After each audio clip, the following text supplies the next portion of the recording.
10 TV Columbus. Lou Forrest, Dana Tyler, Bob Grossi, and Barry Katz. This is 10 TV Eyewitness News. Good evening, everybody. The good news is we needed the rain we got tonight. The bad news is it did some damage, and it's not going to do anything to wash away the heat and humidity. Not at all. That rain isn't changing the dog days of summer. Heavy rain, high winds, even some hail have hit parts of Franklin County hard. Some places got about an inch of rain tonight, while others got nothing. There are some trees uprooted, some power lines down, and some flooding, but no major damage to property.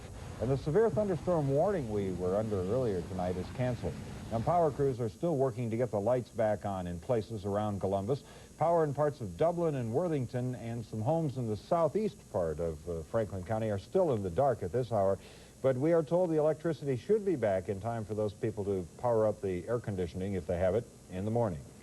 The power was on in force today all over central Ohio. At 4 o'clock, we set a new electricity use record with all the air conditioners and fans on in high gear to fight the heat and humidity. Tonight's thunderstorms were actually caused by the intense heat we've been sweating through. But as Bob Grossi tells us, it's more than just an inconvenience. It's dangerous. Yeah, I'm a cold weather person, and this is the worst time of year for me. If he doesn't like hot weather, he's going to hate the rest of this week. And this isn't the first heat wave we've suffered through this summer. But what makes this one different, of course, is the humidity. 5 o'clock today, the thermometer here at 10 TV registered 96 degrees. But when you add in 55% humidity, your body thinks it's actually 115 degrees. That can lead to heat exhaustion. That's when your body starts to pump more blood to the skin and pumps less to the brain. You'll feel faint, sick to your stomach, and you'll ache all over. It sort of feels like having the flu. And if you don't do something to cool yourself off, you could suffer heat stroke. And that can kill you. Your body's temperature can shoot up to over 105 degrees. This is where you'll end up if you don't take care of yourself during the heat and humidity we're going to be experiencing this week. But there are a few things you can do to keep from being wheeled into the emergency room. First of all, drink about twice the amount of fluids you normally would in a day. Stay out of direct sunlight as much as possible, and forget that lunchtime workout. Running and exercising in the main part of the day right now are really flirting with disaster. So what we can add is try to stay indoors during the heat of the day. That's usually between noon and about 5 o'clock. Short of that, wear light-colored, lightweight clothing. Drink plenty of fluids, as we talked about. Mostly water. Water is probably the best thing for you. And generally, just take it easy. Dana? Getting hard to grin and bear it, but we really have no choice. Well, and you know, the prescription for the rest of this week really is heat and humidity. So you got to take those kinds of suggestions and take them seriously. Okay, see you in a few minutes with the forecast. Lou? What do we do when the temperature goes up? Well, most people try to head for some air conditioning if they can find it. That's what people in this apartment building did, but the air conditioning got too hot and caught fire and then spread throughout the apartment. Let this be a lesson. Your air conditioners and fans need a break from the strain as well. Want to see a fire? Take a look at this one. Somewhere under all these flames is the shell of an ambulance. It was on standby at the Colts training camp over in Indianapolis. They are blaming the fire on a defective fuel tank on the Ford. Some propane tanks on board caused the explosions you're seeing. The ambulance driver jumped out, but not before the flames singed his face. He's got second and third degree burns. Elena Evans is a little weary of Nestle chocolate bars tonight. You would be too. She took a bite of one and got a mouthful of worm larvae. I spit it out of my mouth and examined it and the remainder of the candy bar and the wrapper, and it appeared to be weevil or a maggot. Elena and her husband bought the candy at a Maid drugstore in Joplin, Missouri. They called in the health department, the FDA, and Nestle's, but when Elena's husband, Charles, went back to the store to make sure the chocolate was okay, he found live worms in a Nestle Crunch bar. This time, the health inspector got all the candy off the store's shelves. Now, nobody is reporting incidents like this one around here. Nestle says sometimes infestation happens outside their plants, but you just can't tell. Dissecting a frog in biology class makes a lot of people wince. A California high school student sued her school so she wouldn't have to do the dirty work. Jennifer Graham went to federal court saying she opposed killing an animal for science. The judge dropped the case after Jennifer and her teacher agreed she could finish her classwork using a picture of a frog, while her classmates, they used the real thing. Worms and frog dissection. Yeah, what can I say? You know, they're seeing red in Westerville tonight after a vote on a big school levy. That story's coming up. And we'll go along with the inspectors as they check to make sure state fair rides are safe.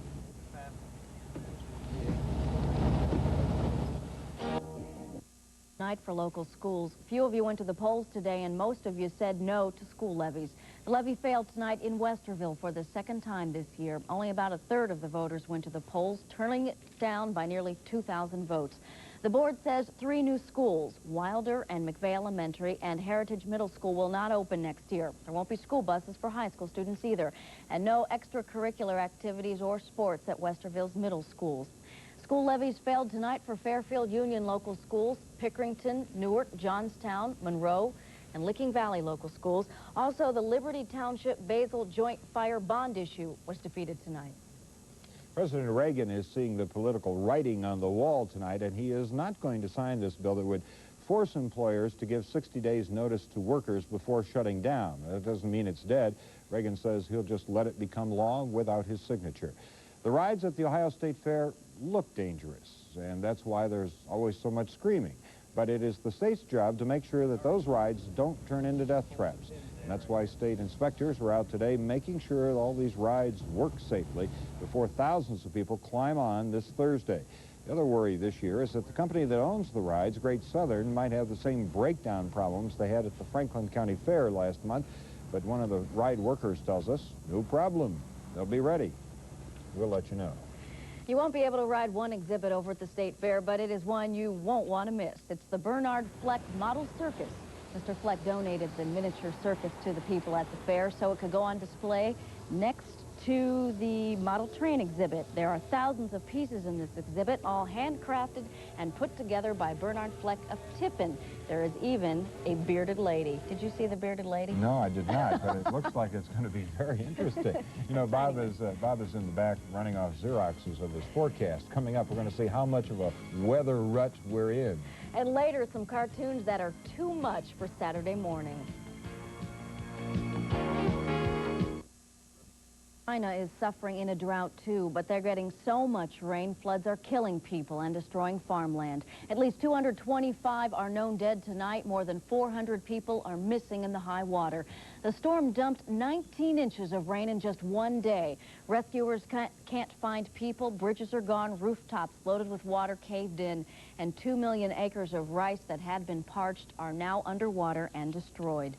Mother Nature was a little easier on people in Minnesota, but it looked real ugly. A tornado was stirring inside this huge dark cloud. It touched down this afternoon near Waconia, Minnesota, tearing down tree limbs and breaking windows. Fortunately, nobody was hurt. Don't you always wonder about how the guy took that picture? Yeah, I mean, it looks like he was flying by in that stuff. You don't want to hang around when you see a tornado. No, we were real concerned about some very severe thunderstorms that moved through here, through Franklin County earlier tonight. There was a severe thunderstorm warning, as many of you know, between about 8 and 9 o'clock tonight, or 7 and 8, excuse me, between 7 and 8 o'clock tonight. And we were watching the Doppler radar, which indicates any turbulence. Now, we didn't see any in there that would indicate possible very severe thunderstorms or tornadoes, but we did get black level, or level 4, on the radar, which meant very heavy rain. And, of course, you saw some hail earlier tonight. And it was a strange storm, too. It just kind of moved in and sat down and rested for a while. And then it just disappeared from the radar screen. These are the kind of thunderstorms that build during the heat of the day. Those cumulus clouds just keep reaching higher and higher into the sky. They get up around 30,000 feet, and the warm, moist air meets that colder air aloft, and bingo, you know, you get very severe thunderstorms, and that's what happened tonight. But all of that is gone now, fortunately, and we're back to just heat and humidity. Temperature at 84 degrees, humidity right now at 59%, barometer at 30.16, and we have easterly winds, a very little breeze out there at about 5 miles an hour. Here's the National Weather Service radar, 120-mile range, and we notice a few heavy thunderstorms still over here in West Virginia as they move in an easterly direction. There are a few off to the west of us, south of Marysville and around the Marysville area. This is mostly just ground clutter here south of Columbus, between Columbus and Lancaster, but most of the severe weather is out of the state of Ohio and now into West Virginia, and we don't expect any more severe weather the rest of the night tonight. So here's the forecast for Columbus and central Ohio. A few scattered thunderstorms still, but they'll be ending probably before midnight, and then clearing skies tonight. Overnight low temperature around 72. Today's high was 94. The overnight low temperature at 71. That happened at about 4 o'clock this morning. Other temperatures around the state at this hour, 80 at Fort Columbus right now, 74 degrees at Cleveland. Youngstown has 70 degrees. That appears to be the coolest spot in the state. And Dayton, Portsmouth have 82. Findlay has 83 degrees currently. Latest satellite picture. Cloudy skies over northeastern Ohio, and those are moving out now. We noticed a few clouds also in the western part of the state, but again, most of this activity should clear out tonight. We're still under the influence of high pressure as it provides a southerly flow, getting a very warm, moist air from down south. Cold front that is stationary off to the west of us, and it's going to remain just that, stationary for the next couple of days. So here's the forecast, and Lou and Dana were right when they said we could Xerox this forecast and just pass it along all week. A high of near the record 100 degrees set in 1955. That's how warm it's going to be tomorrow. With the humidity, it's going to feel even warmer than that.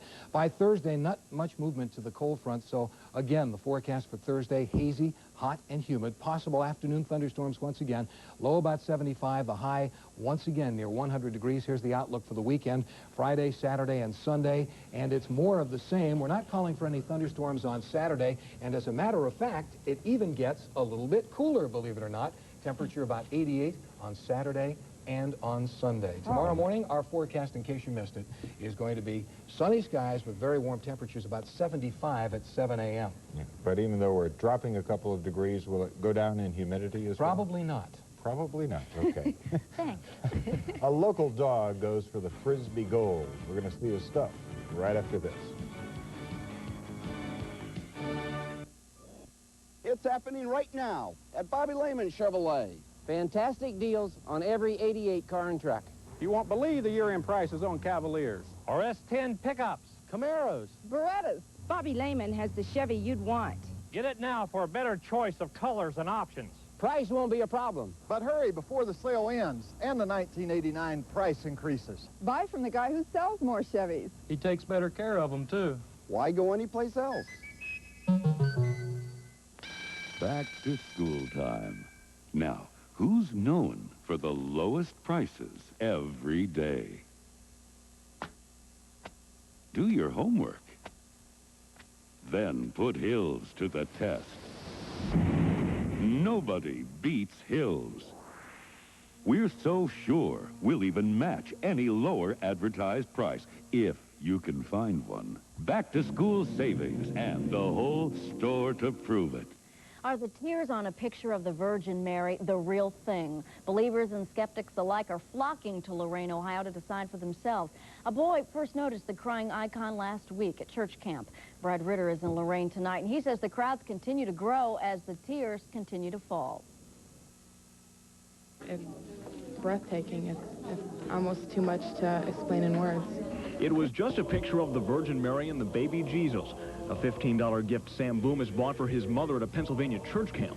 I was taking it down to my cabin and it started to tear, and I sat on my cabin, on my bunk bed on my cabin.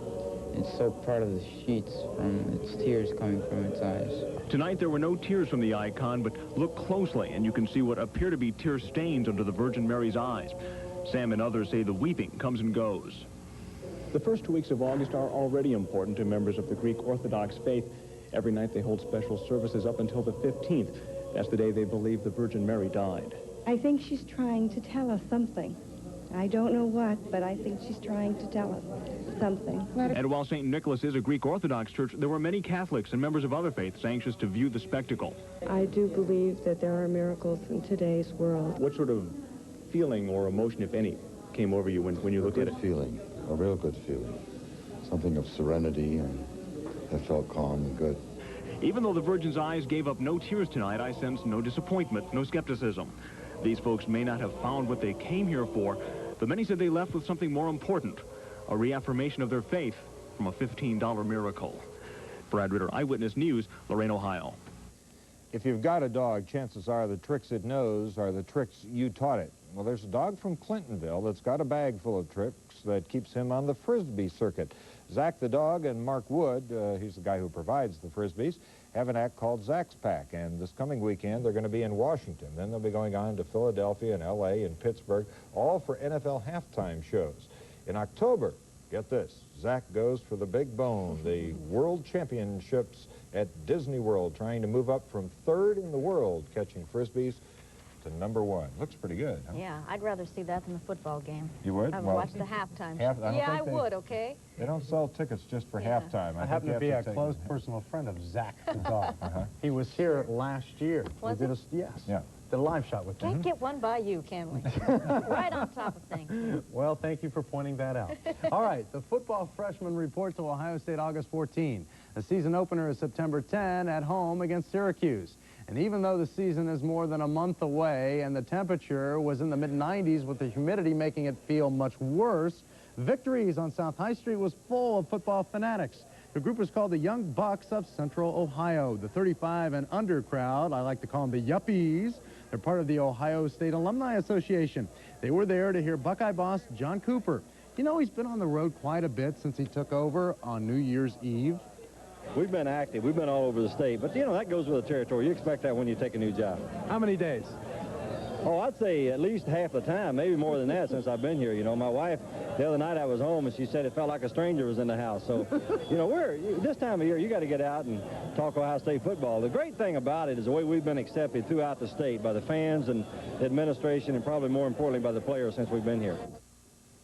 Ken Griffey is back with Cincinnati. The Reds signed the 38-year-old outfielder just released by the Braves. Griffey was a member of the Big Red Machine that dominated in the 1970s. Former Red slugger Dave Parker, walking into the batting cage, says Pete Rose is a backstabber. Parker told Penthouse magazine, Dana reads that all the time, the Reds manager had him traded for personal reasons. Rose responded that he can't make trades by himself, but adds he's glad Parker is gone. When Parker was traded, Dave said the Reds would finish in 4th. Cincinnati is in 4th place right now. The Indians against Baltimore, Cleveland's Chris Bando, maybe a double, possibly a triple, and no, great catch by Brady Anderson, Baltimore's new center fielder, in the 3rd inning. All right, bottom of the inning, Brady Anderson again. Hits a ground ball to second base. Pitcher Scott Bales, a little vacation here, doesn't cover first. Larry Sheets scores a bonehead play, Scotty. Indians lose 5-2. Let's go to the scoreboard now. 21 straight home wins for the Boston Red Sox. They beat Texas 7-2. Toronto 11-1 over Minnesota in the 7th inning. Chicago by 2 over Oakland. In the 8th, there's no score in Kansas City. In the 7th, Milwaukee pounding New York. And in the 3rd, California 6-0 over Seattle. The Cubs against the Mets. When the Mets' Darryl Strawberry hits them hard, no ballpark is big enough. Adios. Number 29 for Strawberry. The Mets win 3-1. Let's light up the National League scoreboard. In the 9th, Pittsburgh, Montreal tied up at 1. David Palmer of the Phillies throws a one-hitter, shutting out St. Louis 2-0. In the 4th, San Diego leads Atlanta. In the 2nd, the Dodgers are in front of Cincinnati. And in the 1st, Houston 4, San Francisco 1. The Clippers against the Maine Phillies, no score. 5th inning, Phillies Carl Nichols, base hit. A run scores. That's all Maine needs. The Clippers lose 7-0. All right, the Cleveland Cavaliers signed 7-1 center Wayne Tree Rollins. David Rivers signed with the L.A. Lakers. Rivers is a 6-foot guard who played at Notre Dame. And the Cotton Bowl will be known as the Mobile Oil Cotton Bowl. The Cotton Bowl picked up a sponsor so it could pay big bucks to the big universities to play. They're all doing that, aren't They're all they? selling out. No plans for the McDonald's Rose Bowl or anything, though, right? You never know. You never know. It's just not going to sound the same. They're not as wholesome as Mickey, but they are outrageous. Next, the adult cartoons. Hey, Mavis, how much is this instant steak?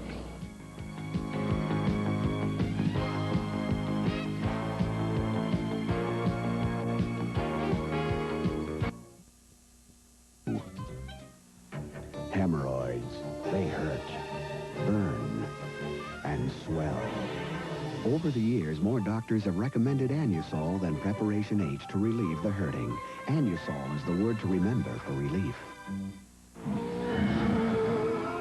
You don't have to be a race driver to know it's a fast-paced world out there.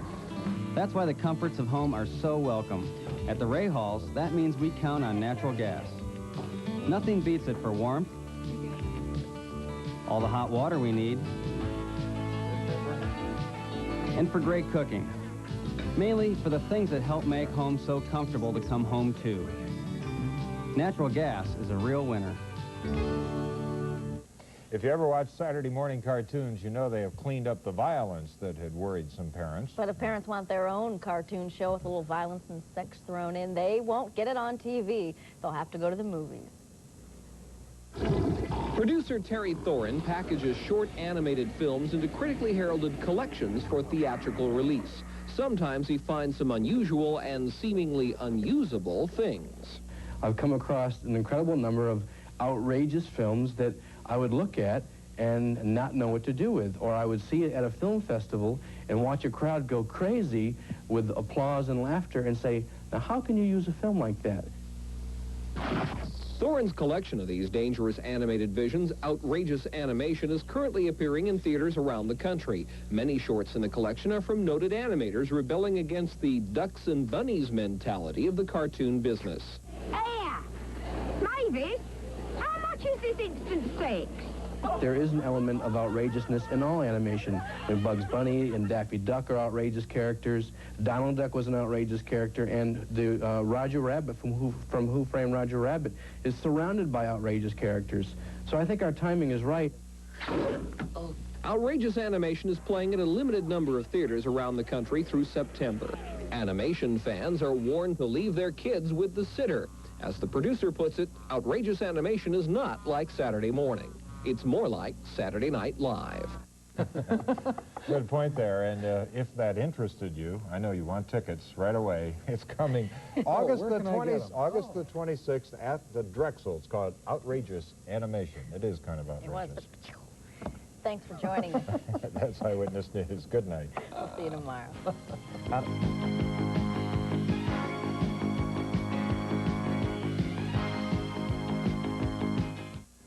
Johnny Cash and Andy Griffith star tonight.